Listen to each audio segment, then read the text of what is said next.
first of all, thank you so much for speaking to me. I met you back in, I think, October, September time at the SEN event, where I got to hear you speak to a room full of educators. Yes. And I was very, very impressed. And I thought, this lady sounds like she is saying everything I've been saying and way more. Brilliant. You were so good. And it left me feeling like I want to bottle you up and introduce you to every single parent that I know who has a child with SEN, so that they can get you to speak for us, because you have a brilliant way of explaining it. And it's lovely. So everybody, just so you know, this is Dee Nic Sitric, and she is a speaker, a trainer. You work with children with special needs, and you work with companies with. Would you work with? Remind me. So I work for my own company, and we go into schools, we work with parents, we work with whoever wants to work and change the way they think about autism and anybody with special needs. Fantastic. And your company's called? Autism Champions. Autism Champions. What a great name for a company, because that's what you do. As we do. Okay, so I'm really pleased to have you here. I know you're a new mum yourself, aren't you? Because when I saw you as a little baby. And in terms of autism, can you tell us a little bit, for all the parents watching, what got you interested in autism and SEN? I just always got it. I'm a teacher, I'm a music therapist, but actually as a little girl, I used to go to my mum's summer camp, and she used to run a summer camp for children with additional needs, and I just loved it. I thrived on being with these kids who were just incredible, and they had a way of looking at the world that no one else I knew could see the world that way. So it was just, and I got it from the beginning, and then I've just been passionate about it ever since, because I feel like people's potential aren't being seen. People kind of get pushed aside because of how people see them, what they present as, whereas actually we're not even scratching the surface. Absolutely. That is so, I'm getting goosebumps from just thinking about my own son. Obviously I have a child with autism, and it's so nice to hear somebody who doesn't know our children who is cheering for them, because normally we're the loudest voice, the parents, we're the ones who are cheering and convincing people that they have so much more to give. But it's lovely to hear this from you. The thing is, you know your children the best. I can come in, I can talk about what I know, but actually you know your children the best. And if I can come from where you're coming from, if we all kind of work together, that's a problem, isn't it? Because schools and parents end up kind of on the wrong side of each other lots of times, because you feel like you're fighting. You're having to fight. You're having to be that voice. And that's hard. It really is. And for today's conversation, what I would like to be able to leave with the people watching is, one, the opportunity to comment, and we will do another one and answer those questions, but also to leave them with some tools that they can take in. So one of the things I want to speak to you about initially is, which I hear from lots of parents, is when we're trying to speak to the school, who are trying their absolute best to support our children, sometimes it does feel like we're either going in and selling the child to them. But the reason why I can't wait for you to do your book, I really think you can create a book that can be our voice in a very eloquent way, because you say it the way that we imagine saying it, but it comes out as, that's how it comes out. It does. Listen to me. And then I can see myself. I think to myself while I'm talking to his TA, you really don't like me and you think I'm too much, but I can't stop talking to you now because I know that you don't get it. He doesn't want to wear his coat. He's not wearing a coat. You know, like, you know, those kind of, but it'd be good if I could just give him your book. So what I've started doing is, The Reason I Jump is one of my favourite books, and it really helped me to understand my son better. I just go and give that book to the school, but I know that it's not enough. And it's not enough. And I think also it's the way it's presented. It's, you can give that book to somebody, you can give any book to somebody and they can read it. But if they read it with one child in mind, that's great. But if you read a book with 17 different children in mind, you've got to read the book from a human perspective. It's not about a disability perspective. It's not about, when I'm reading this to help a child who has problems. No, I'm reading this book to broaden my understanding of the human brain, because actually that for me is where we need to start from. We need to stop seeing these kids as kind of a problem or having problems, rather than saying, right, it's a human being, this is the way they see the world, how can we help them because this is the way they see the world. There's nothing wrong with the way they see the world. It's just slightly different. Okay, but it's also like when I was thinking about this earlier, and I think you were talking about this penmanship. You know, this idea of penmanship, and if you don't can't write with a pencil, then you can't end up writing with a pen, which is kind of ridiculous, really, because you'd never ask a child in a wheelchair to run one race. Sorry, you're not allowed to ever get that medal because you're in a wheelchair, but the person over there who's physically more able than you is allowed to do it. That's discrimination. Exactly. Okay? And this is what we're getting down to. We're getting down to why is it acceptable and why is it not acceptable? And this is where we need to kind of put it back on schools to say, I get it. I get where you're coming from. I really do. I see where you're coming from. Now, please, can you try and see it from where my son is coming from where my daughter is coming from? They're not doing it deliberately. It's not for attention. It's none of these things. Their brain sees the world differently. And it's just small little things like that. But I know what you mean. As a parent, you come in, and I'm a parent. My daughter doesn't have any kind of additional needs as I'm aware of so far, but I'm still a parent who will go into the school and say, this is how I raise my child. Please listen to me. This is how I would like you to do it. And I know, I can feel the whole kind of, oh, she's one of those parents, isn't she? But I have to be a bit strong and I have to believe in myself. And I'm doing a parents course at the moment. I've just started one because the idea is to empower the parents. They have to feel confident in what they're doing and what the parents are doing to say, I believe in myself.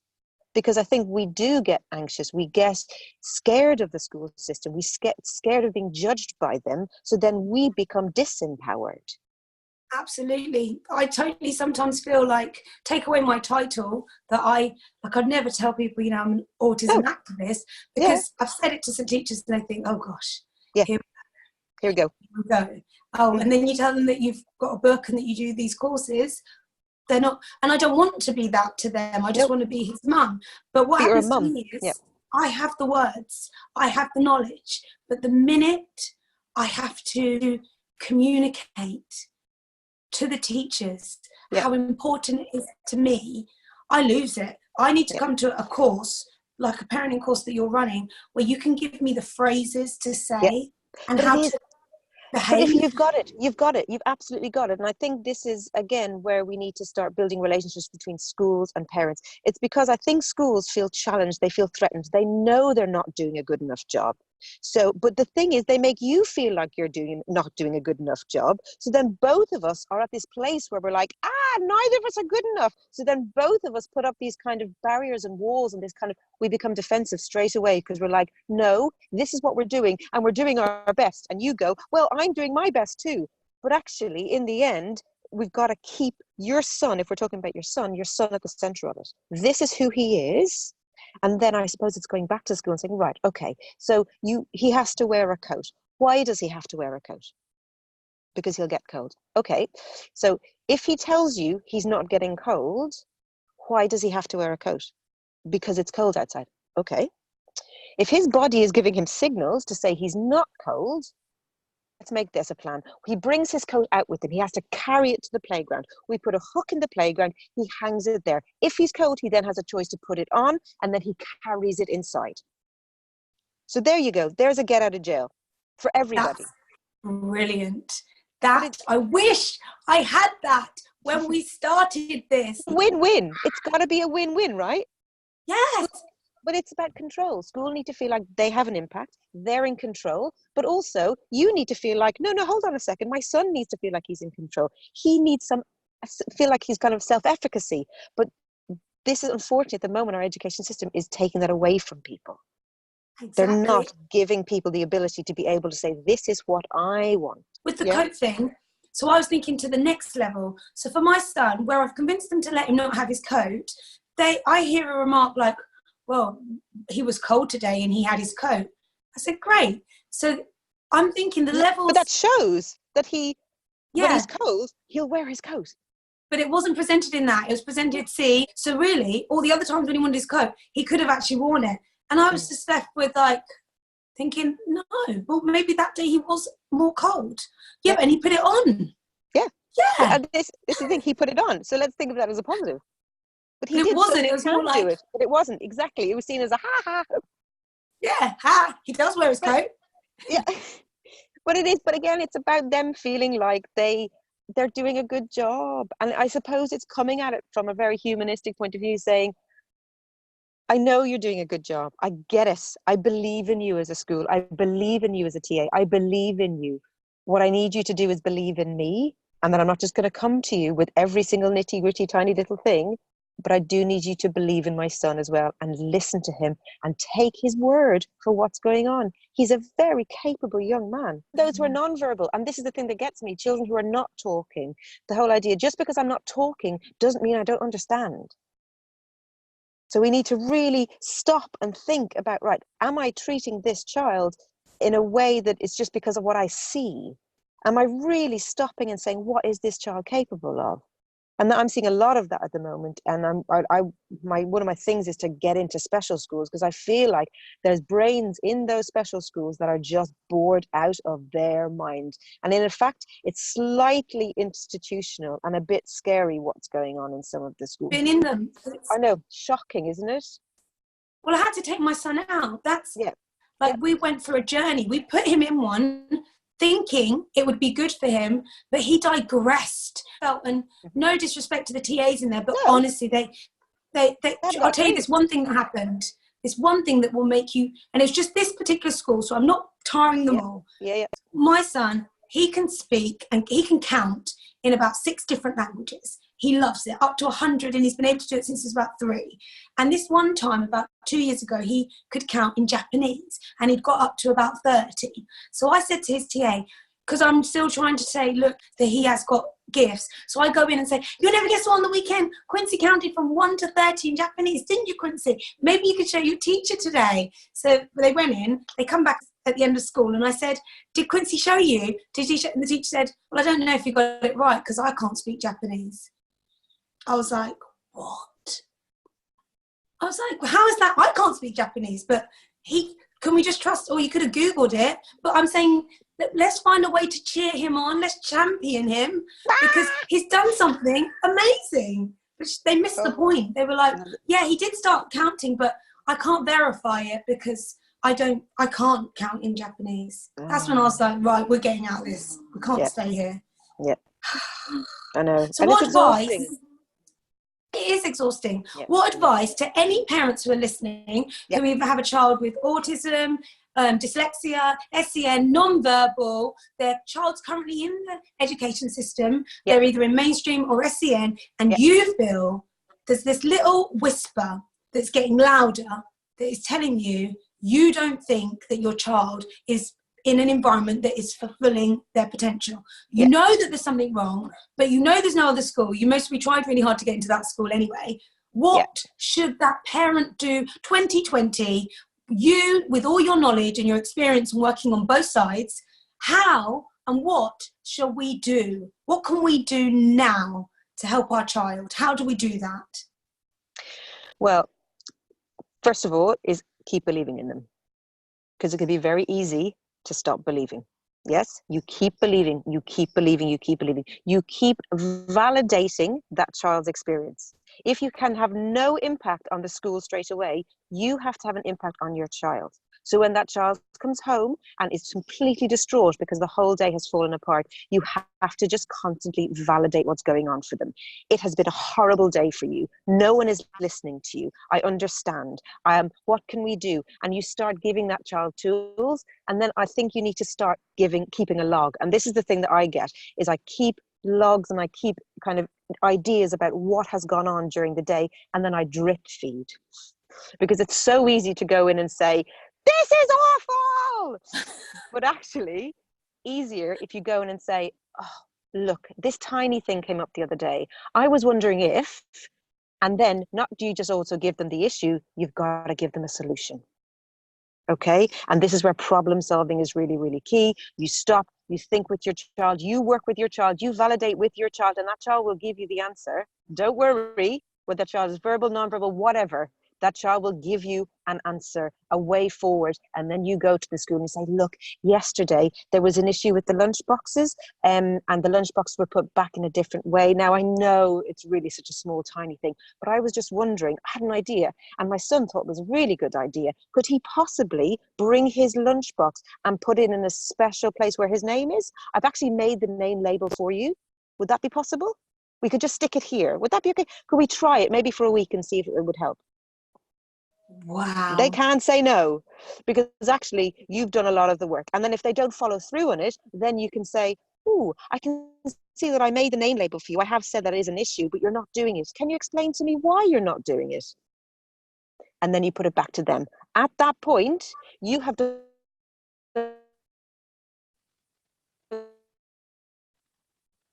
Oh, I've lost you. I've lost you. Dee. nothing but come with it. There, I'm back. Good. Say that at that point you have. That's what At that point that you have gone in, you've given all the positive information, you've made them the label, you've done nothing but positive stuff, and then they haven't followed through on it. You are absolutely right, and you have the ability then to say, what are you doing and why aren't you doing it? Okay, and at that point, you are showing that you're willing to do whatever it takes, and if that school isn't willing to do whatever it takes, we have a serious problem. Right. Okay. So that sounds brilliant, and I love those tools, and I would use those tools. Yeah. Actually, I'm excited now. This one thing came across my mind as you were speaking. Oh my God! But I work full time. I've got another child. Yeah. I've got so much to do. Do I schedule the time with them? Oh, it's going to be exhausting. But I believe in them. How do we fill those parents with that energy? Because it's exhausting constantly doing that. How do we get that energy level up? You need to have a win. You need to feel like you have won something. You're not going to just get the energy, okay? You need to decide on the tiniest, littlest, minutest thing to win, okay? Choose the tiniest little thing that you can make a difference with. It could be, I don't even know how small it can be, whatever. But if you can make a difference with one tiny thing, suddenly you'll go, oh, I can do that. And then you might try something else. Oh, that worked. And then you might try something else. Oh, okay.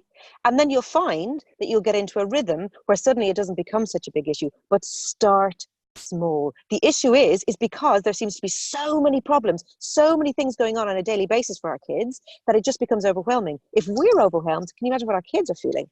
So actually, if we can start with something tiny, one thing, and this is this parenting course I'm doing, I went and left the parents in this course with one thing to do for me. One thing, the tiniest thing. It had took no extra time, really, money. It was just a tiny tweak in different thinking, and that's all it needs. It's a mindset. It's a mind shift. Amazing. When is this course? Because I want to sign on it, and I want to bring his dad. I don't know about all mums, but I'll talk about me. I'm very much invested because my business is around mental health. But I know lots of parents whose business isn't, but they're still invested. They're still reading the same books. They're still going to the same courses. But then we try to transfer that information to dad. And dad's had a long day at work too. And dad might have been late to join the train of our child's autistic as well. And dad might even have little bits that make him think, oh, I see me and my child anyway. How can we get because one of the things I find helps me in my life is having a team. So me and my son's dad, we're a team, and we work together, and we want to come to this course so we can both learn, we can both grow, and someone else is giving the lesson, because sometimes it's not great that you, the mum, is always telling the dad how they're not doing their job right. So, but you've hit it there. That's it, Iffy. It's the feeling where the dad suddenly feels completely disempowered. What are men meant to be? Men are meant to be in control. They're meant to be the ones who are meant to know all the answers. They're meant to be the ones to fix it. Whereas actually, when it comes to having a child who's not what you thought, I think it's easier for mums to come to terms with that, because actually we've had the whole idea of carrying the child or all of that early stuff. I think it's harder for the dads to then link in and suddenly feel like, I didn't really have a clue in the first place. And now I even have less of a clue. Do you know what I mean? So it's just about empowering the dads and finding out what they're good at and just going with that, because all dads are good at something particularly good with their kids. And it might be that their brain works the same way. And that's another thing I don't do. I don't beat around the bush. So when parents come to my course, I ask straight away. I'm saying, anyone here identified autistic? Anybody here identifies as a neurodivergent? And I said, okay, you need to let me know because this is important. And then, and I will also say, oh, I think you might be autistic. I think you might be on the spectrum, you know, because actually that's important and helpful and there's nothing wrong with it. It's just another way of being human. Let's not pretend that, you know, if there's something wrong with it. There isn't. We wouldn't have the world we have today if it wasn't for the autistic brain. Yes, we wouldn't. We wouldn't have the inventions we have. We wouldn't have the system in place. We'd all be sitting around drinking coffee and nothing get done. Do you know what I mean? We have to have these brains. It's vital to the progress of the human race, you know. And this whole idea that there's a problem with it just blows my mind. Me too, really does. I'm so excited about you. I love it. Dee Nic Sitric, thank you so much for having this conversation with me. I can't wait to come on your courses. I can't wait to read your books. I can't wait to find out more about how I can use all your knowledge in my life. And I hope everyone watching is able to take something from it and contact you, contact me, and we'll have another conversation about this. Fabulous. Such a pleasure, Iffy. Bye. Bye. Thank you. Thank you very much. Girl. Take care. Bye. Bye.